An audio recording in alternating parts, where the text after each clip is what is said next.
Bismillahirrahmanirrahim. Rahmat-i-Alam by S.Suleman Nadvi, Muhammad peace be upon him.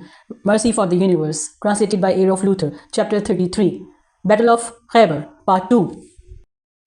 The Jewish chief, Kinana, silently climbed up the wall, threw a heavy stone on him, and he fell martyr. Then the Muslims were infuriated and fought very desperately and succeeded to open the gates of the fort. In the fort of Camus, there was a famous Jew, a brave man, known by the name of Marhab. Many a time the Muslims attacked him, but Colin could not overcome him. One evening the Prophet said, "Tomorrow I shall hand over the flag to him who will certainly be victorious, who loves God and his Prophet, and God and his Prophet love him." It was a night of great expectations. The companions hopefully passed the night and eagerly speculated as to who could be that fortunate soul. The day dawned. The Mujahids heard the voice, "Where is Ali?" He was suffering from an eye sore. He was called. The Prophet applied his saliva on his eyes, prayed to God for him, and handed over the flag to him. Hazrat Ali requested, "May I fight the Jews and then convert them to Islam?" The Prophet said, "Put Islam before them leniently. If a single Jew enters the fold of Islam, it is better than the wealth of red camels." Marhab, singing song of his bravery, came out of the fort. "The Khyber knows that I am Marhab. I am loaded with weapons of war. I am an experienced brave." In response to his words, the loin of God said, "I am a furious loin, like the forest loin." Hazrat Ali hit Marhab on his head with his sword so forcefully that it cut his head to his teeth. Marhab was killed. Now the gates of the fort were in the hands of the Muslims.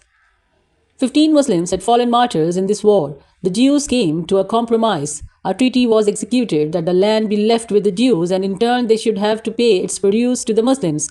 The request of the Jews was accepted by the Prophet. This was the first lesson of the agriculture which the Jews had taught to the Muslims.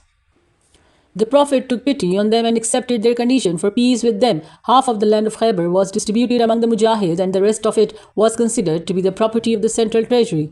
1/5 of it was reserved for the Prophet, the income of which was utilized for his family members and also for other requirements of Islam. Whenever the harvest season approached, the Prophet dispatched Abdullah bin Arwaha to Khyber and they collected all the produce and divided it into 2 equal parts. He asked the Jews to pick up any one of the 2 stocks. This was the best form of right judgment. It was a new thing for the Jews. They could not help saying, "The earth and the heaven had not seen such a judgment." The Prophet stayed there for a couple of days after the conquest of Khyber. The Jews were given full concessions and facilities. They were offered peaceful life, but their ingrained dishonesty did not leave them. A Jewish woman invited the Prophet and some companions to a dinner. She added deadly poison in the food. The Prophet put a morsel of it in the mouth and did not swallow it. When he said, "Poison has been put in this food," one of the companions had eaten the food to his fill. The Prophet called for that woman and asked her about the poison she had mixed in the food. She admitted to have mixed the poison in the food. He did not punish her. When the companion had died of that food, then she was given death punishment. Near the Khyber, there is a Qura valley. The Jews had come villages in that valley known as Tima and Fidik. The Muslims went to these villages and their people of their own accepted peace conditions. This was the last chance of any war with the Jews. If you like the video, then please like, comment, share and subscribe the channel.